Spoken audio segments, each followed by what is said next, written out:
আসসালামু আলাইকুম রহমতুল্লাহ। ফেরাউনের এক দাসী, আল্লাহ পাক তার ভাগ্য রেখেছিলেন হিদায়াতের দৌলত, অমূল্য সম্পদ। একদিন ওই দাসী মুসলমান হয়ে যায়, আশ্রয় গ্রহণ করে ইসলামের সুশীতল ছায়ায়। ইমানের আলো ছড়িয়ে পড়ে হৃদয়ের প্রতিটি কোণায়। দাসী তার ইমানের কথা গোপন রাখতে চেষ্টা করে, কিন্তু সম্ভব হয়নি। সে চেয়েছিল এই সংবাদটি কেউ না জানুক, অন্তত ক্ষুধার দাবিদার মহাপাপী ফেরাউন, কিন্তু তাও পারা যায়নি। ধীরে ধীরে এক সময় ফেরাউনের কানেও পৌঁছে যায় দাসীর ইমান আনার সংবাদ। ফেরাউন দাসীকে ডেকে পাঠায়, খবরের সত্যতা জানতে চায়। দাসী সব কিছু স্বীকার করে, সুতরাং আর যায় কোথায়? দাসীর ছিল দুই কন্যা, তার মধ্যে একজন দুগ্ধপায়ী শিশু, দুধ পান করা শিশু। একটি বড় পাত্রে তেল গরম করতে নির্দেশ দেয় ফেরাউন। তেল টকবক করে ফুটাতে শুরু করে দাসীকে সম্বোধন করে বলে, আমাকে ক্ষুধা মানো, না হলে তোমার সন্তানরা এখনই দুনিয়া থেকে চিরদিনের কারণে বিদায় নেবে। তাদেরকে আমি এই ফুটন্ত তেলে ডুবিয়ে মারব, নির্মমভাবে হত্যা করব, তারপর মারব তোমাকেও। সুতরাং ভেবে দেখো, মুসার খোদাকে ক্ষুধা মানবে নাকি আমাকে?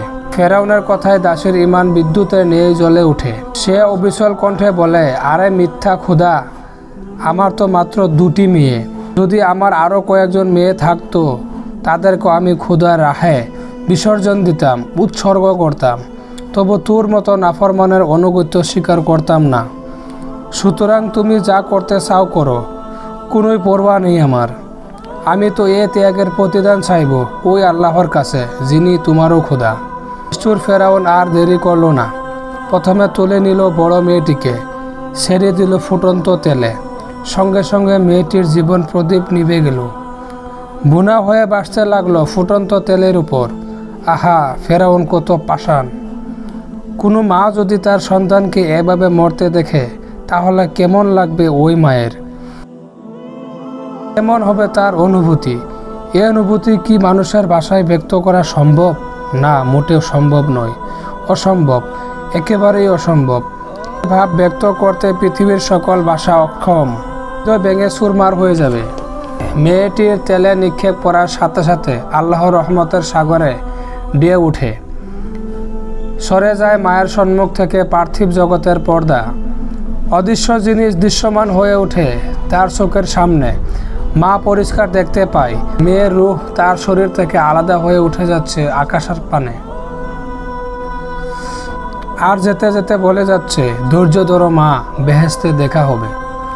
এবার দ্বিতীয় মায়ের পালা, দুগ্ধপায়ী শিশুর পালা, বুকের মানিকের পালা। কঠিন প্রাণ ফেরাউন আবার এগিয়ে যায় মায়ের দিকে, কেড়ে নেয় বুকের মানিককে, ছেড়ে দেয় ফুটন্ত তেলে। মা তাকিয়ে দেখেছে তার চোখের সামনে তার কলিজার টুকরার সন্তান উত্তপ্ত তেলে ভাজা ভাজা হচ্ছে। কি নির্মম দৃশ্য, কি হৃদয় বিছারক চিত্র! পুনরায় উঠে গেল অদৃশ্যের পর্দা। মা দেখল দুগ্ধপায়ী শিশুটির আত্মাও চলে যাওয়ার সময়। বলেছে, মা ধৈর্য ধরো, তোমার জন্য অপেক্ষা করেছে মহা পুরস্কার। ওই দেখো বেহেশত, আমরা শীঘ্রই মিলিত হব বেহেশতের বালাখানায়। সব শেষে এলো মায়ের পালা। নরপশু ফেরাউন তাকেও ডুবিয়ে দিল ফুটন্ত তেলে, হত্যা করল নির্মমভাবে। দুই কন্যার জীবন গেল, নিজের জীবনও উৎসর্গ করল। তবু দাসী ইমান ছাড়ল না, অনুগত্য স্বীকার করল না। নিষ্ঠুর ফেরাউনের উত্তপ্ত তেলের পাত্রে ভাজা ভাজা হয়ে হাড্ডিগুলো একত্র করা মাটিতে পুঁতে রাখল।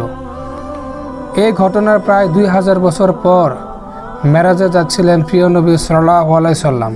তিনি যখন বাইতুল মুকাদ্দাস থেকে আকাশের দিকে যাত্রা করেন, তখন মাটির নিচে থেকে বেহেশতের সুঘ্রাণ এসে তাকে বিমোহিত করে।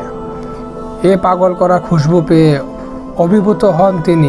বিস্ময় ভরা কণ্ঠে জিজ্ঞেস করেন, জিব্রাইল, বেহেশতের খুশবু পাচ্ছি, কোত্থেকে আসছে এই খুশবু, কোত্থেকে আসছে এই সুঘ্রাণ? জিব্রাইল আলাইহিস সালাম বলেন, আজ থেকে 2000 বছর আগে এক ইমানদার দাসীকে তার 2 কন্যা সহ ফুটন্ত তেলে ডুবিয়ে হত্যা করেছিল নিষ্ঠুর ফেরাউন। তারপর তাদের হাড়গুলো পুঁতে রেখেছিল মাটিতে। আপনি এখন যে সুবাস পাচ্ছেন তা ওইসব হাড় থেকে বিচ্ছুরিত সুবাস। সুবহানাল্লাহ। হে আরশের অধিপতি মহান মওলা, তুমি আমাদের তৌফিক দাও ফেরাউনের দাসের মতো মজবুত ঈমান আনতে। ভিডিওটি ভালো লাগলে লাইক করবেন, চ্যানেলটি সাবস্ক্রাইব করে দেবেন।